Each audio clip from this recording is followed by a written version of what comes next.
Howdy, howdy, ho. Welcome back to the show. Today on Worlds, we have Kris Shea. Kris Shea is the owner and founder of Cruiser Sub Shop in Steamboat Springs, Colorado.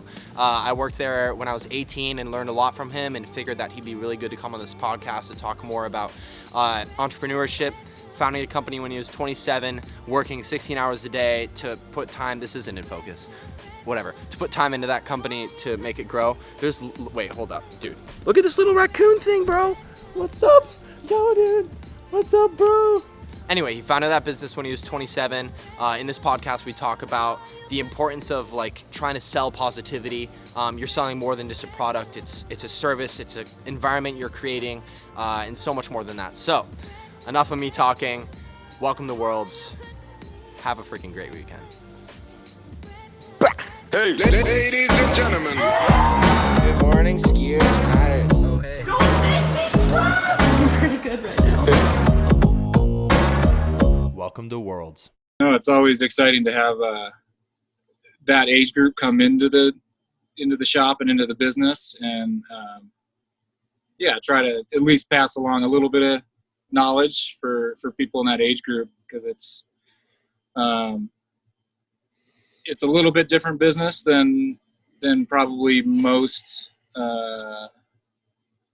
small restaurant or just small businesses in general. Just it's a little bit more younger employee base, and we personally anyway, I try to take everyone behind the scenes a little bit more and explain a little bit more, I think, than most. So I someone like you in particular who showed an interest in kind of learning a little bit more than the average employees. That's what excites me, is kind of getting young people invigorated in kind of the process. So how often do those employees show up that actually are interested in how the business works and wanting to learn from that? I would maybe 50-50. It varies throughout the year, but yeah, no, you'll have a fresh batch of not kids necessarily, but young people that come in that whether it's food ordering or scheduling or management philosophy or the financial side, whatever it is, there's always a little bit of interest, and that's, for me personally, I don't want the business to be a waste of time for anyone here, including myself, but for a young person that can come in, and even if it's one nugget that they can take away, then I feel a lot better about what we're doing each day. That's cool. I think a lot of people, when they go into a sandwich shop, they don't really think about it as an environment for people to really be learning business and learning how all that stuff works. And like I said, I learned a lot, and it's cool, especially going into it. I didn't really expect that. I didn't think I'd be hands-on day to day, learning how those things work and then incorporating that into the things I wanted to do in the future. So it's cool that you've created that environment. No, I appreciate that. No, and it's cool that watching someone like you a couple of years later, we catch up, and it's, you got your hands in all kinds of things, and you're pushing things forward and moving the needle, and it's just, it's cool to see that. Just looking back a couple of years, just we were making sandwiches and goofing around. And, yeah. I'm trying my best, trying to move the needle, and that's why I started this too. But so you said that is the majority of your staff younger people? Yeah, it varies. I mean, we tend to kind of gravitate towards a little bit younger audience. Just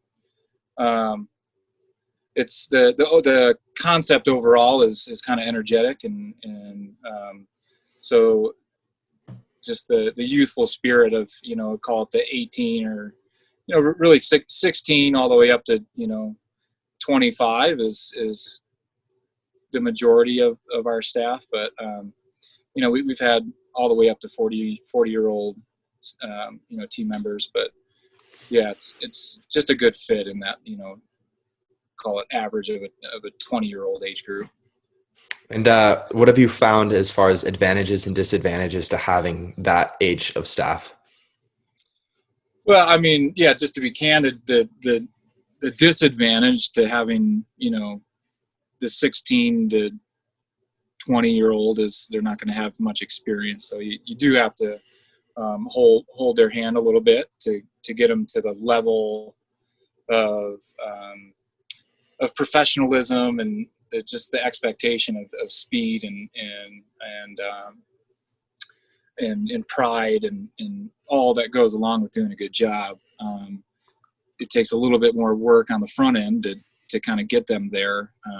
But you know, on the flip side, you have people that are eager to learn and they're excited and they bring in a new perspective too with their youth, and you know, trends change so fast. And so, yeah, I enjoy having the younger team member come in here just because it usually opens my eyes up a little bit more to what's really happening out there in the market, and then, you know, in that younger person's world, which I need to, as a business owner selling, you know, to that age group, I need to be aware of all of that stuff too. So it helps me, but I think more importantly, it helps the business and keeps us, I think, you know, on our toes, kind of. You just talked about how you're a business, well, obviously a business owner, marketing to that age group. Would you say that age group of like 16 to early 20s is the majority of the people that you serve? No, I wouldn't say the majority. We probably one of the benefits and from a marketing perspective and from a product mix perspective, one of the benefits to this business model has been that you can apply it to any age group. And so that the high school and the college here in town are definitely a big part of our business, but if I had to guess, they're probably in the 30 to 40% range of our overall sales. And we, you know, every day we have, you know, people in their 50s, 60s, and 70s that come into the shop, and they, you know, I feel like they feed off the energy and the positivity of the shop itself. So I think it's a big part of our business, but I like to think that the overall concept itself is applicable and resonates with every age group and every demographic. So yeah, I don't know if that answered the question, but No, yeah, it does for sure. And so did off the bat, did you know that you would be kind of like all around marketing to everyone, or did you kind of find that throughout? Yeah, I mean, I think I knew from the beginning that we wanted to be all inclusive.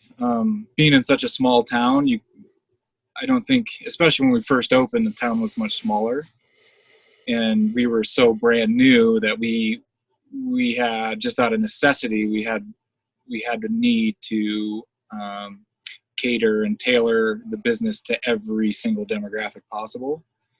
And over time, we've kind of refined that, and you know, through the product itself evolving with, you know, acai bowls and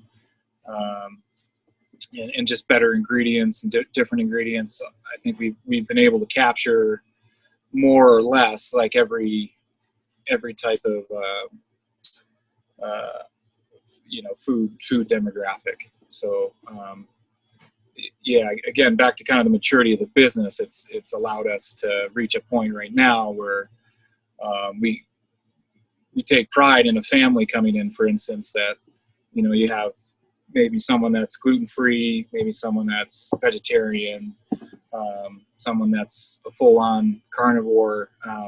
Like, we should be able to cater kind of to every style. So yeah, that's really helpful to the business overall. So you just talked about the maturity of the business and how it's reached that stage. Can you talk about opening of this business in a small town and the challenges that came along with it, and the growing pains that you may have had along the way? Yeah. The small town was definitely a big factor at the beginning. The kind of the location of the business, we weren't downtown. We were coming on the outskirts of town in a newer complex that, just didn't have as much activity going on. So those are kind of the initial hurdles. And then from a personal standpoint, I didn't have any restaurant experience. So it was definitely learning as I went each day and kind of grinding it out. And it was that, call it the first three years were the most difficult. But we got over that, 3 to 4 year mark, and things started to click and started to gain some traction, and it got a lot easier from there. So, you just said that you had no prior restaurant experience before you opened a restaurant. I worked in restaurants, so I, was a busboy and a food expediter, and kind of did a little bit of everything through college. But no, I got a degree in anthropology, and then I kind of ironically went into sales, IT sales in Denver. So did that for a few years and kind of was able to, I think, get a good foundation for not necessarily restaurants, but for just business and selling, which I think ultimately that's what I do, is I'm in sales still.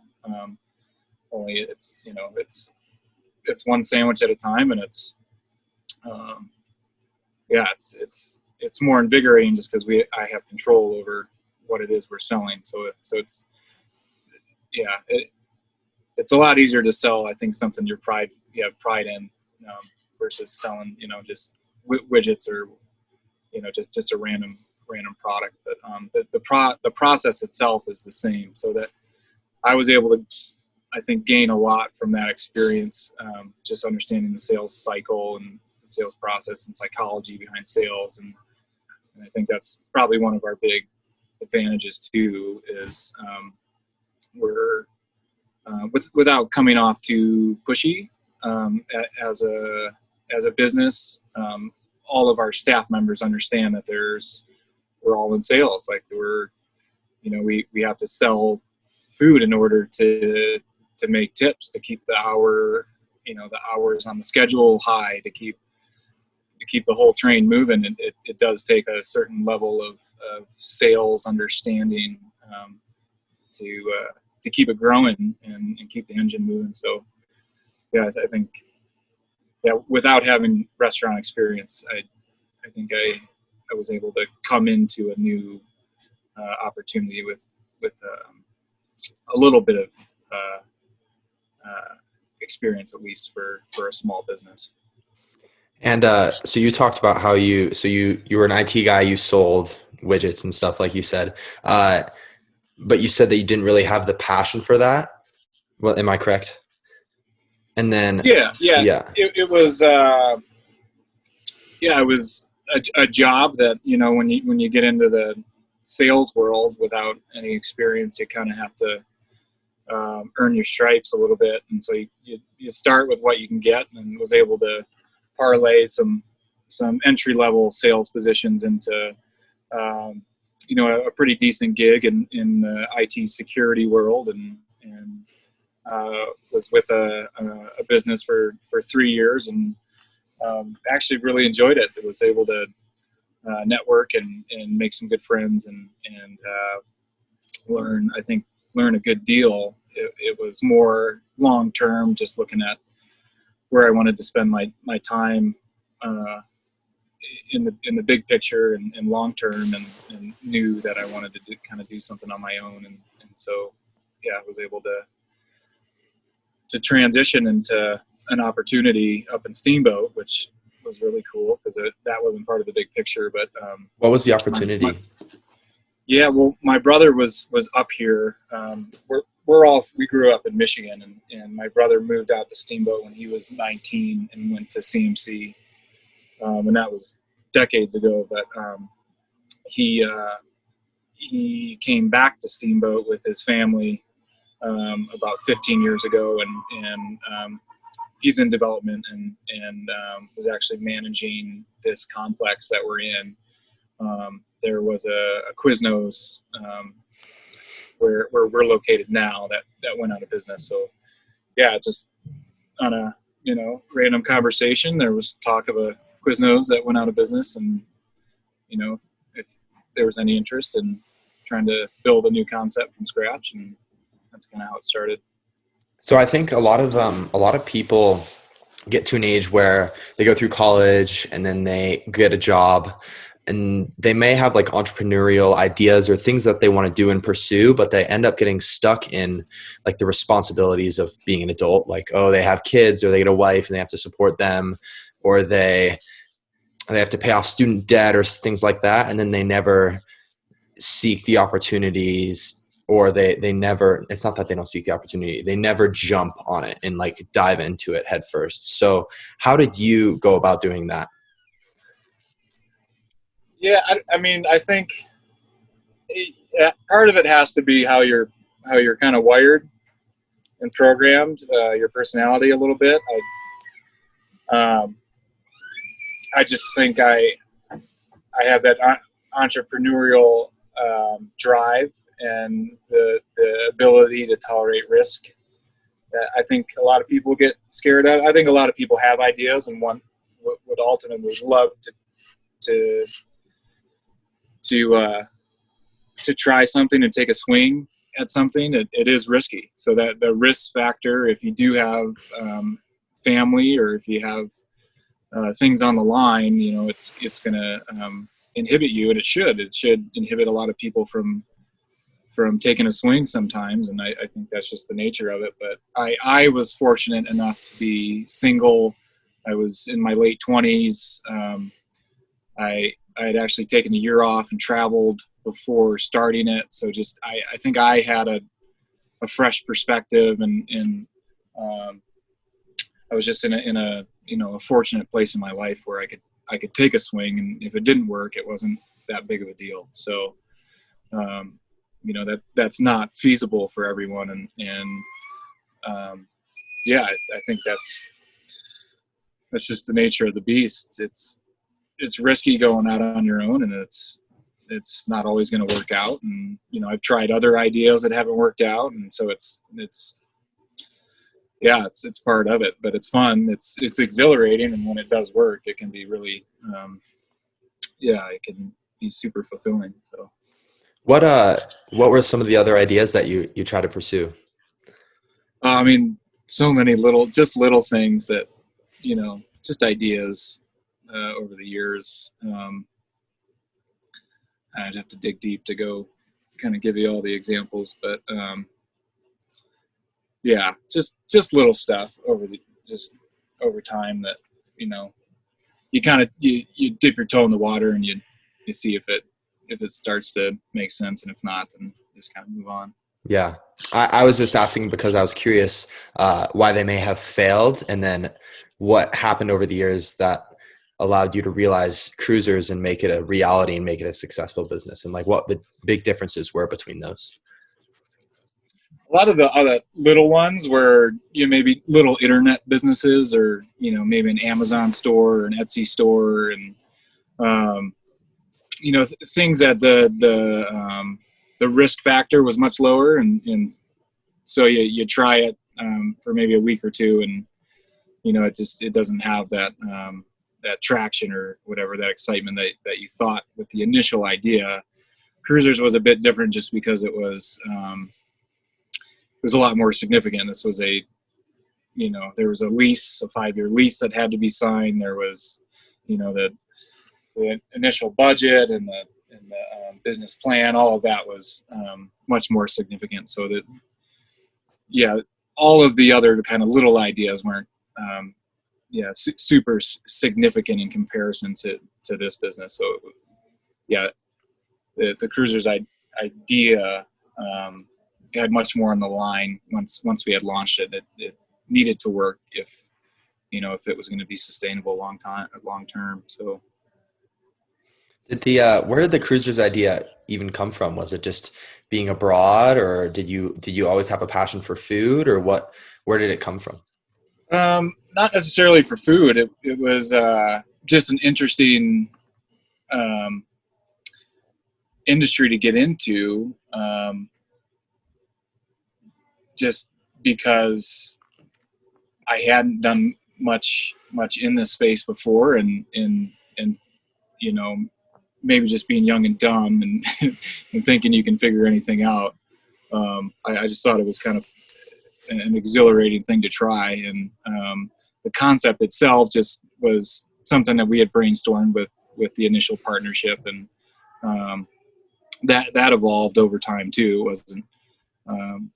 It wasn't what we initially envisioned, and so that's kind of been a cool process too, watching it grow and kind of take on its own kind of life force. And yeah, it's an organic process that's kind of fun, and to this day we're still kind of massaging it, and what the brand means, and what different kind of relationships and connections we can make in town that I think give the brand more meaning.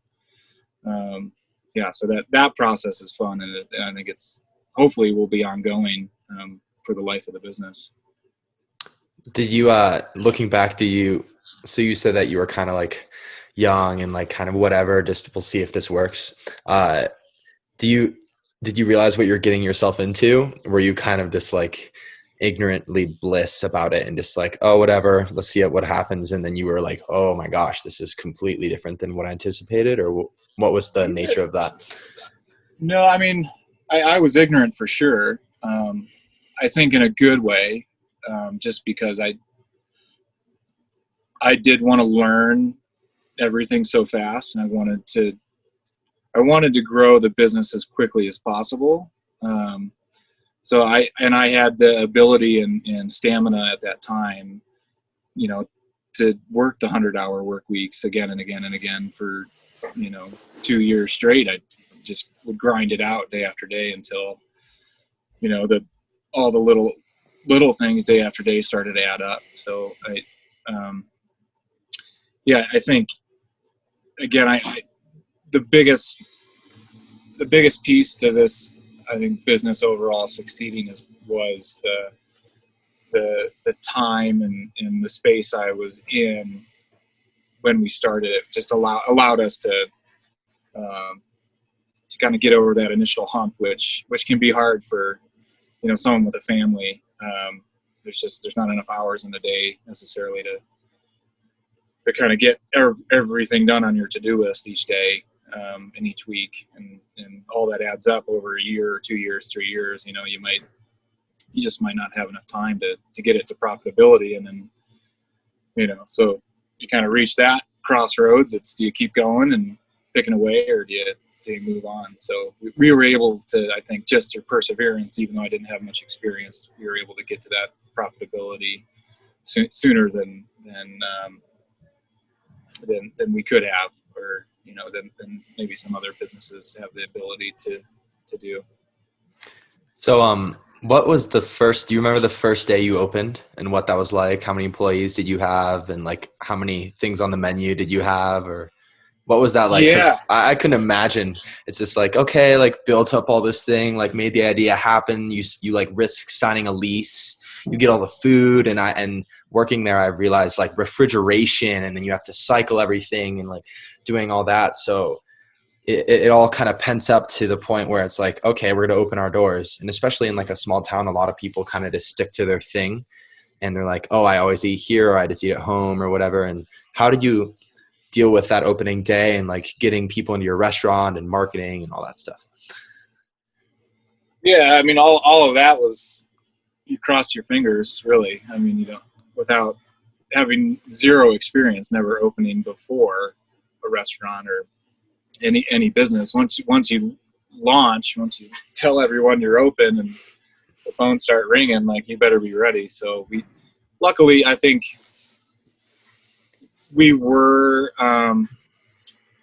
enough out of town and off the main drag that it wasn't super overwhelming. I think we had 4 employees total. So we definitely, had to learn a lot super quick, that first week, and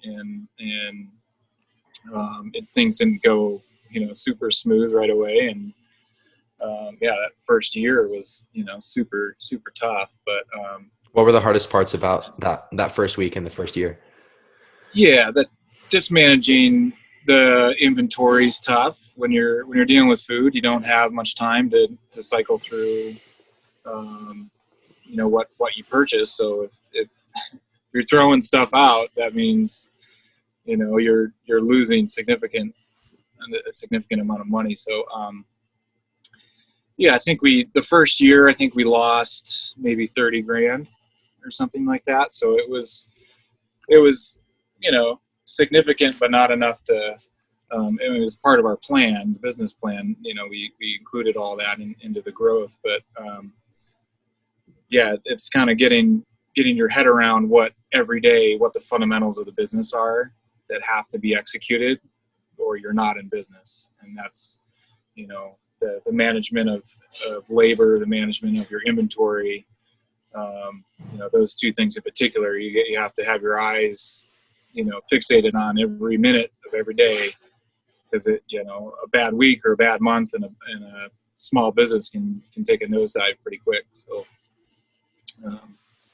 but again, back to where I was in my life and in my age, I was able to be here every day to learn all of that very quickly, but B, once I did learn it, kind of keep my eyes on it. And to this day, I try to keep a close eye on all those fundamentals. And we have, again, an extremely accomplished team right now that they understand exactly how all of those fundamentals work. And so, collectively we're able to produce, a significant amount of volume out of a small space. Was there at any point in the first couple of years where you like teetered on the edge of going out of business or not succeeding, or what was that like?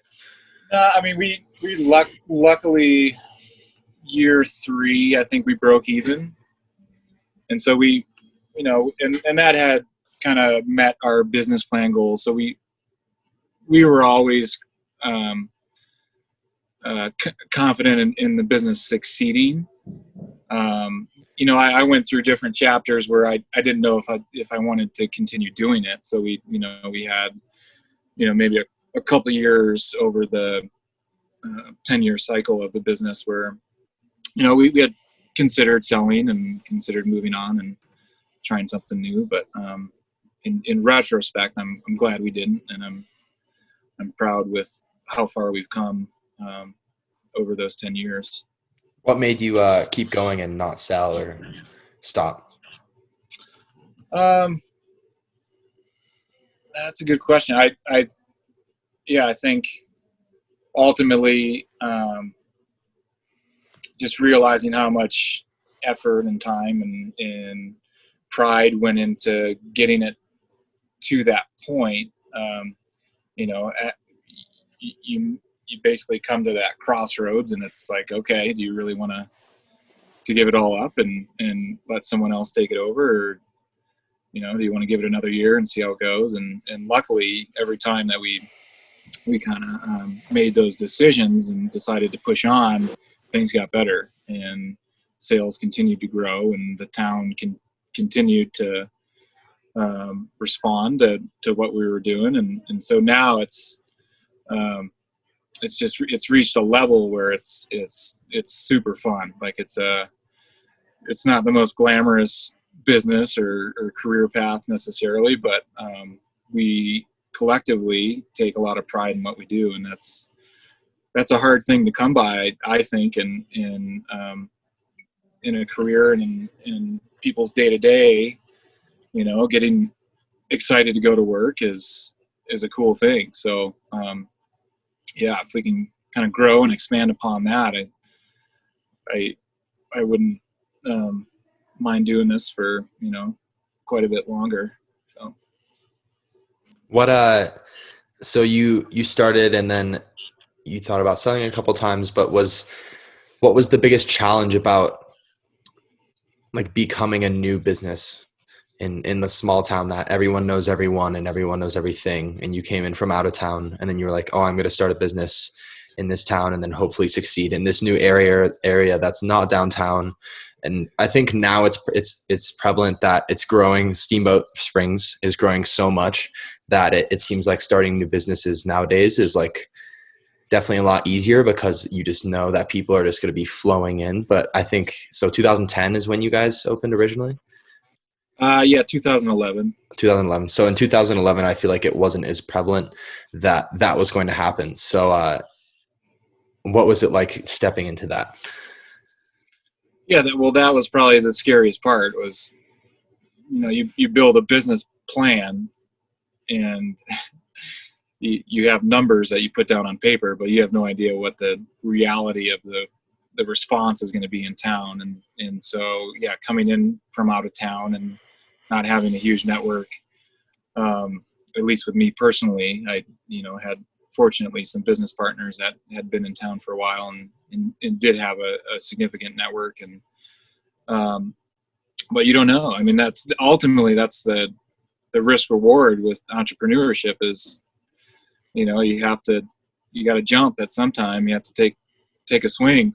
And so, yeah, you find out exactly how good your idea is and how hard you're willing to work. And if all that comes together and you get lucky, then it's fulfilling. But yeah, it's scary if it doesn't work, because it could set you back a substantial amount of money and time and all the rest. So. Yeah. I think that this is kind of different topic, but I think that's something that I never really understood was what you just talked about, the time and the money and all that stuff, is how much work that you really do have to put into to start a business. It's absolutely insane. I worked in Montana earlier this summer, and I would film commercials for restaurants and stuff like that. And we met up with this like diner that was just starting up, and those guys were there from 8 a.m. to like midnight every day.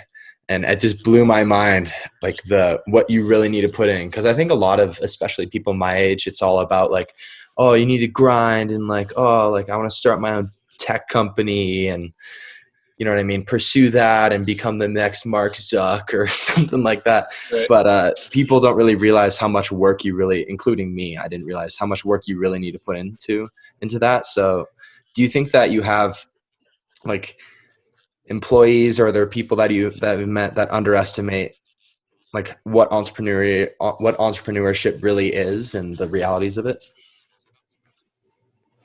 Yeah. Yeah. I mean, I've had plenty of conversations with friends and employees, and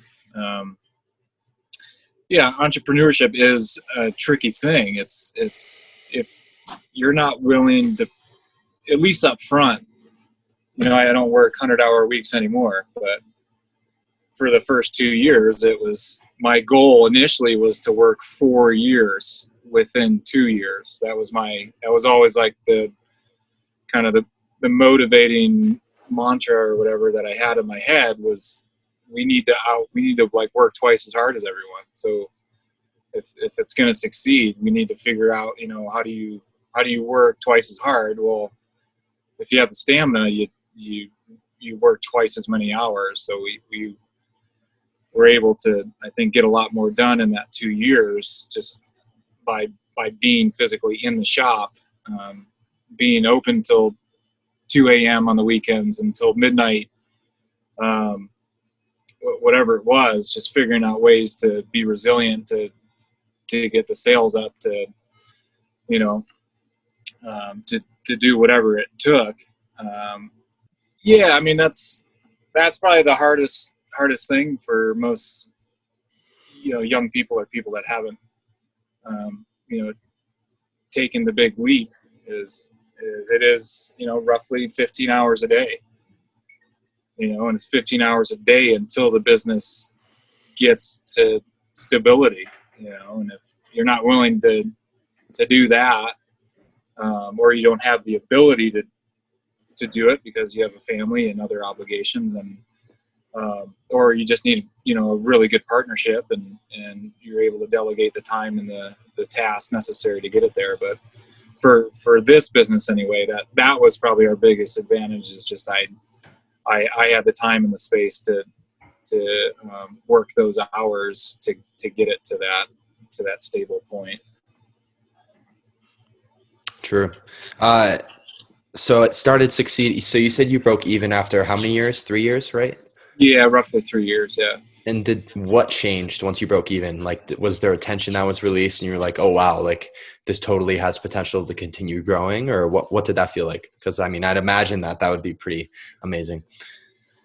Well, right. Well, I guess it's a bunch of things psychologically when you work as many hours as you physically can, and then you get to the end of the month and then you lose money. Psychologically, that's just a hard thing to wrap your head around. So if you can't fix that and there's no end of that in sight, you're just, from a pure business standpoint, you're not going to want to continue on that path. But as long as you have a plan and you understand that that's part of the process, is you're not going to make money for a while. If you have the ability to psychologically maintain your focus and your drive while losing money, then it works. And as long as you get to that stability within a reasonable time frame, and luckily we did. But if you don't, I think that's where, rightfully so, you got to take a step back and make sure that you're not wasting your time. Yeah. And so what happened so you guys broke even and then the business kind of continued to expand? And did you kind of want to like start letting loose, like, and put more people into more management positions to control it? Or did you always want to have that kind of hands-on? We've had different iterations of the management team and how we delegated tasks, and I've spent, over the years, I've spent a significant amount of time away from the business, and it's good. I mean, the reason I'm able to have a comfortable life and time with my wife and son is because we delegate. Almost all of the management tasks are handled within our assistant managers, and so I help support. But I think overall the best model for the business is for the owner operator to be here. And I think in a small town especially, I think that's important in Steamboat. There's a lot of successful long-term businesses in this town where the owner is at the business a lot of the time. If it's not every day, then it's most days of the week, and they're able to maintain those small town relationships that are important. And when, whether it's your neighbor or your friends of friends or whoever it is that come in and they just want to chit chat for a second, like those little relationships, A, add up, but B, they're meaningful. And so they're meaningful to me. And I like to think they're meaningful for our customers and friends and neighbors and all the rest. So, and I think overall it allows the business to thrive and have that small town feel. And so, yeah, that's, over time, I think that's the kind of the best model for this shop anyway, is to kind of be hands-on and not necessarily hands-on in terms of running the business, but being here to at least have a presence and keep the positive energy kind of at the top, flowing down through the team, is really helpful. How did you go about building those relationships with other members of Steamboat in the small town? Yeah, I mean, it's networking, and just day to day. It's I try to, on a daily basis, try to have a meaningful conversation with at least one new person that comes in the shop. And so, luckily, the layout of the shop kind of allows us to do that. We're kind of an open kitchen, so you can run the kitchen and engage with the customers, which is a little bit unique. And so we're kind of a social kind of location for, not only like the customers that come in. I love watching groups of locals come in and they didn't see their friend for maybe a month or two, and I'll watch them have a 20-minute conversation outside the shop or inside the shop, and that's kind of cool that it just has that kind of social aspect to it. But it's that piece is also big for our staff. We have roughly 20 employees at any given time, so it's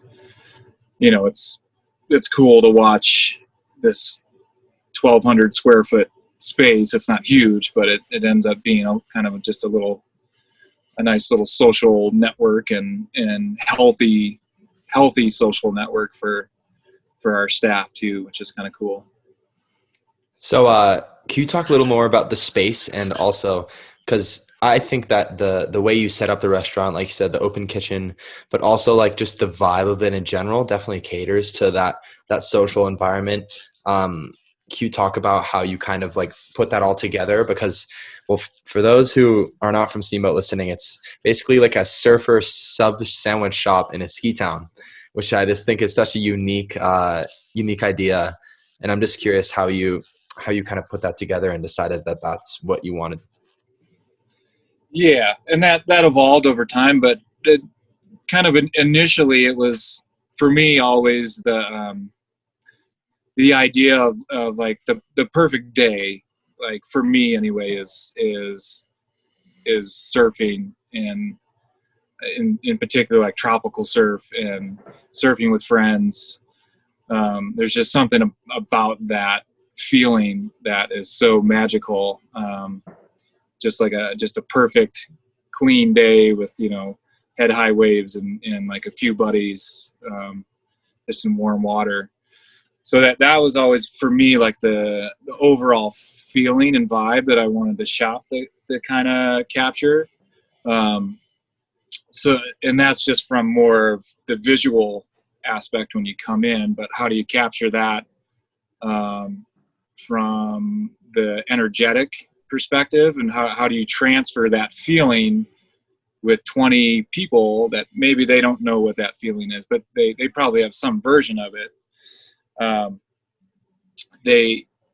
We need to collectively to get that same feeling energetically transferred to our customers. So the decor was one piece of it that wasn't nearly as difficult as getting the culture dialed in to where when you do have that magical day with friends in the water, what is it? What's the main thing that kind of gives you that feeling? And it's usually that like positive vibe and that positive energy that the ocean and your friendship that kind of provides.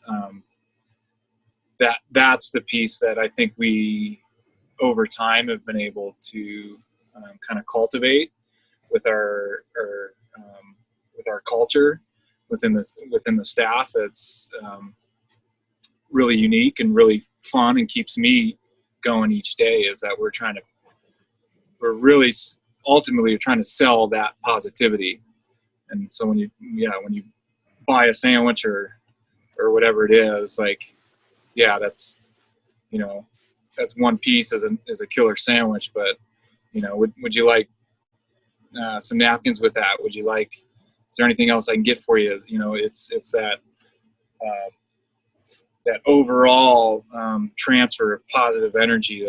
That's the piece that I think the brand and the shop itself kind of has that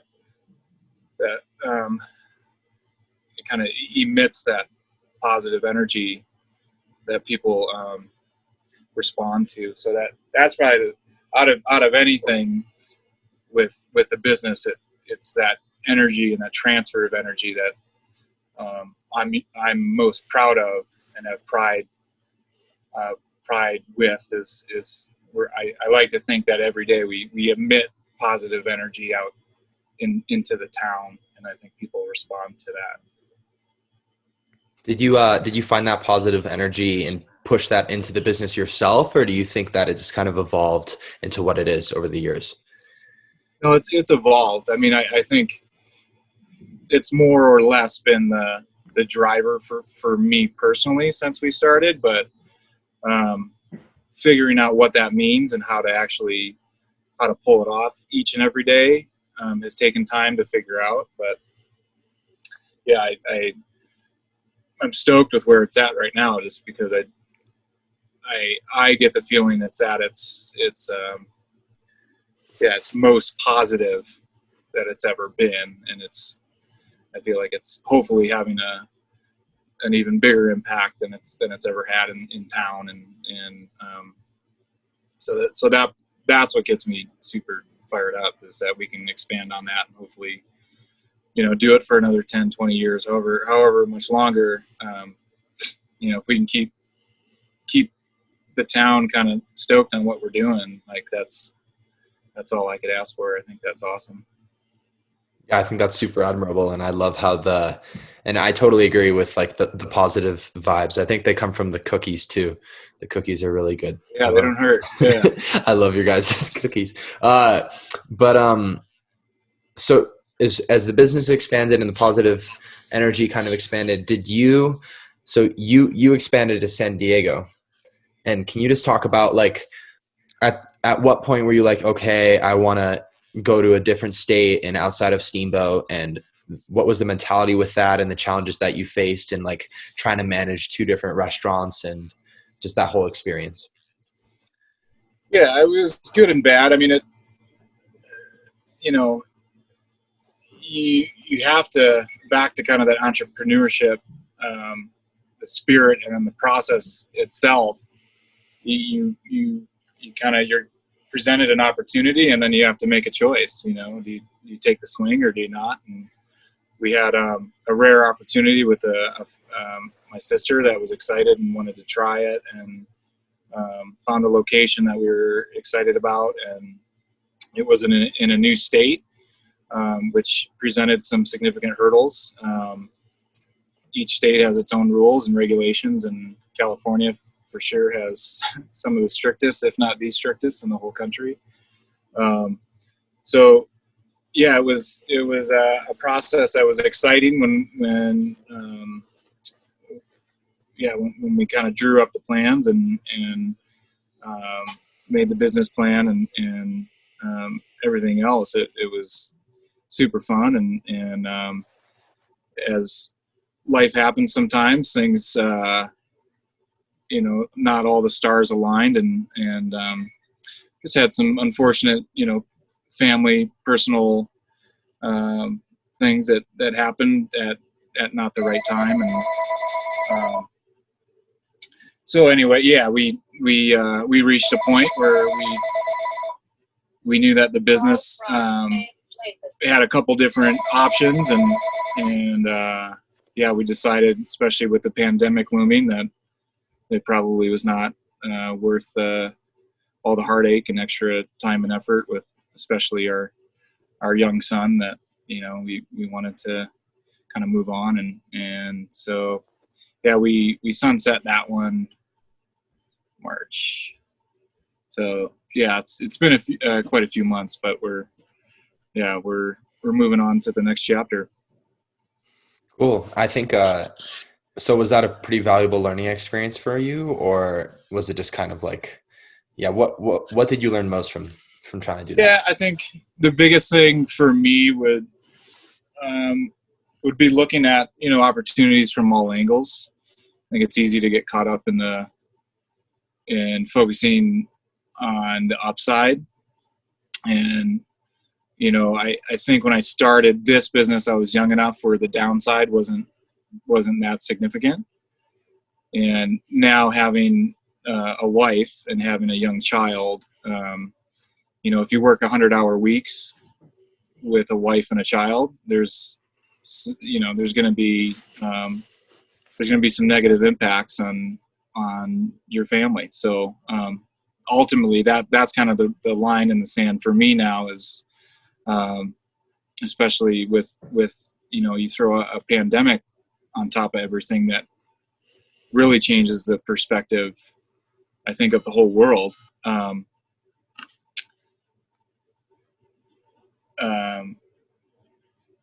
I think it's a good thing. It's brought a lot into focus for me in terms of what I want out of life, and to have the ability to live in Steamboat and to have an amazing wife and an amazing child and be able to play, a good chunk of the time. Like those are pretty special things. So I think it taught me that more than anything else, that, we're here for a short time, and to be grateful kind of for what you do have. And, you can start overextending yourself pretty easily, in any industry or any career path. If it's just work, then, the ride's over pretty quick. And if you didn't enjoy the things that matter, then I think you're a bit foolish. So, and I think, after the past 2 years, I think that concept and that drive for me is definitely come into focus. So you just feel like you found your priorities and the things that you care about the most. Yeah. I mean, I have a lot more, I have a bigger sense of why I go to work. It used to be like, it could be sweet to have like a successful, restaurant, and it'd be cool to expand it. It'd be cool to do this, that, and the other. And, but now being able to go home at the end of the day is my motivation, and to go home and not have another item to do on my to-do list, but to go home and engage with my son and have dinner with my wife. Like those things are the most meaningful to me now. So, and those were, things that I didn't have much concern with or priority with in the years past. But now, it's, especially with the pandemic, it's quite clear that, life is short and it's fragile, and, you better treat those around you with significant care and respect. And so I think that's been the biggest shift since, the past year or two, is kind of just gaining that focus. Yeah, it's incredible. It sounds like you've learned a lot over the past couple of years with that experience. But as far as the pandemic, can you just talk about business wise how that kind of changed throughout? Obviously, it seems like it would have an impact, but I've come in a couple of times and talked to you and your staff, and I would just love to hear, how that changed your business and whatnot. Yeah, no, it's when it first kind of hit, and at first, when all of the rules and regulations and stay-at-home orders went into effect, it was scary. I mean, it was, for no matter what business you're in, there was a significant amount of stress and concern for the future, and whether or not you're going to be in business. And even to this day, there's whole industries that are crippled by this, and so it's demoralizing to think of someone that spent 30, 40 years building a business that right now potentially may not be in business tomorrow or next month. So it's kind of back to that fragility of life in general, that, nothing is for certain, and you better not take anything for granted. So we had to initially adapt when, things really shifted, in April. April's when it kind of really took hold, and we had to, cut hours and cut staff, and we really had to be resilient to get through that first kind of initial wave of it. And things luckily got a lot easier once people started to figure out the balance of how this whole thing was going to shake out. And so, yeah, from a day-to-day perspective, luckily we've been able to get back to our normal business hours, and we have our full staff back on. And the main difference right now is just kind of the sanitation and all of the different measurements required to run the business day to day, so that we're following the protocols to keep the place clean and keep our customers safe, keep our staff safe, and try to mitigate the spread of it as best we can. So, and we've been, knock on wood, we've been super lucky. We haven't had any of our staff has not gotten it this entire time, and I think we're a pretty safe option for the town to come in and get a good meal. But yeah, no, I think we've luckily been able to adapt over the past few months to be able to keep our operation up and running at the same scale, but in a safe environment. So it's we've been fortunate enough that none of our staff has gotten it, and I think we're a safe environment for the town to be able to still get a good meal and not have to be in a risky environment to do it. So yeah, we're lucky for sure. Did you initially, was there a moment of concern where you were like, oh, this could shut down everything and then maybe not even allow people to be working, or because you guys just had probably call in and pick up orders for a while, right? Right. Yeah. And I mean, up until a couple days ago, maybe it was a few days ago. Anyway, that it wasn't dine in wasn't allowed. So it's just been pickup and delivery. But yeah, that it was for those first maybe 2 to 3 months where, everybody was freaking out that, it wasn't sustainable for more than a few months. And, thankfully we do have a government that is there as a backstop, at least a little bit, for those first few months where a lot of those PPP loans they saved a lot of businesses, and we were definitely in that category, and luckily we were able to turn the corner. But yeah, it's we're not out of the woods yet, and it's every day still everyone's a bit on edge, so yeah, it's been a wild ride for sure. What have you done as a business owner to kind of change, to kind of mitigate things the best way you can, and to still create that positive vibe and that positive energy that people come in cruisers to get, along with a really good sandwich? And how did you keep that going throughout all the things that have happened in 2020? Yeah, it's tough. I mean, that was a tricky thing to navigate and figure out, because with trying to keep social distance, with trying to keep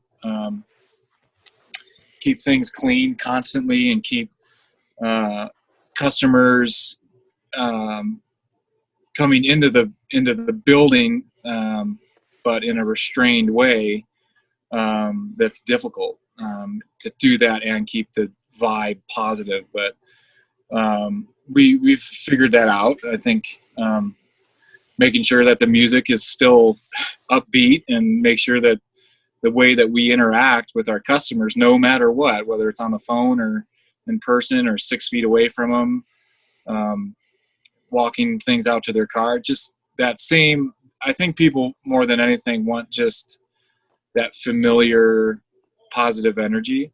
And so that's a piece that all our staff has understood to maintain.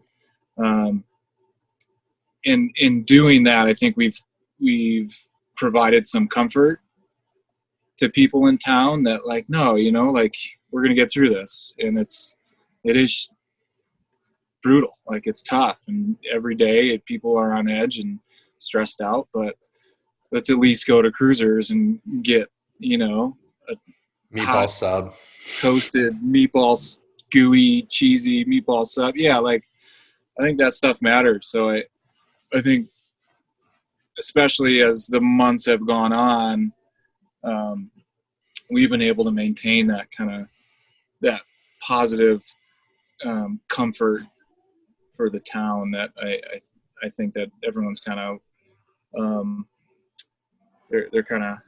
everyone's gravitating towards that. If there are some of those places still in town that are able to kind of keep it going.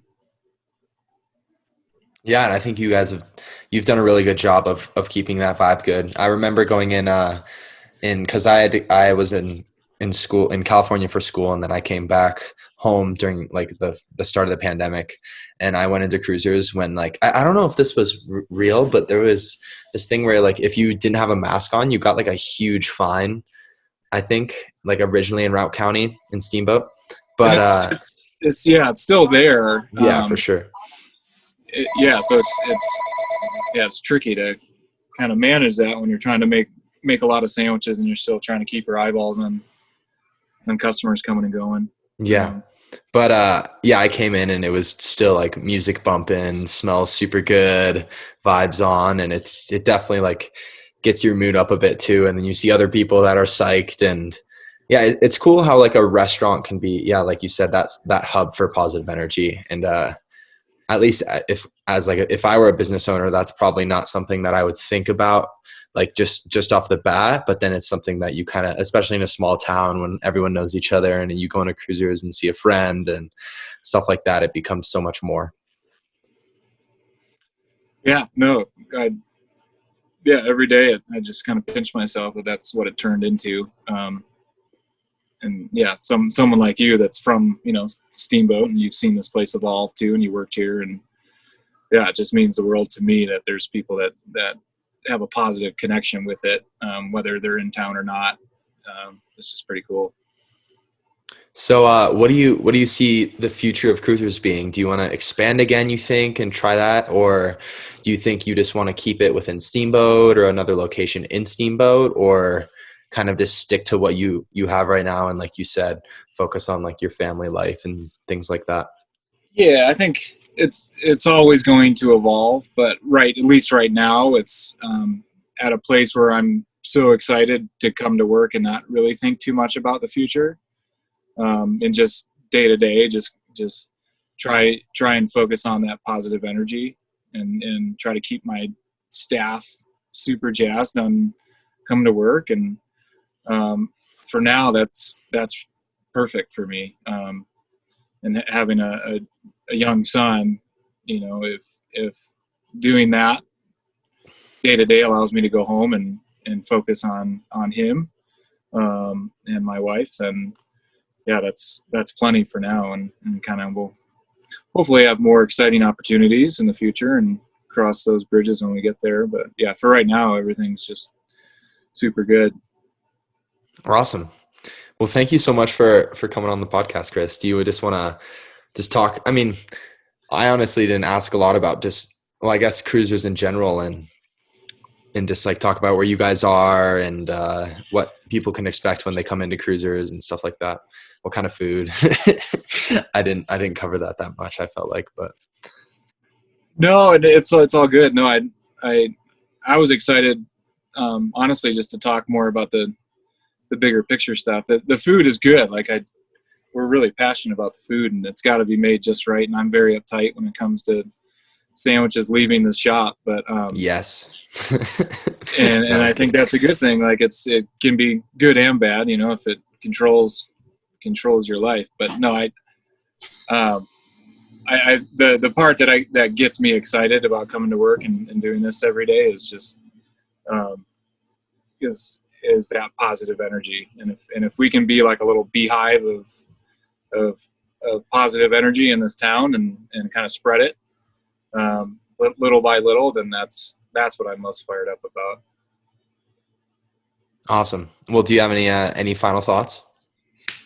No, I think we covered a lot of ground, and I'm stoked that you're out there.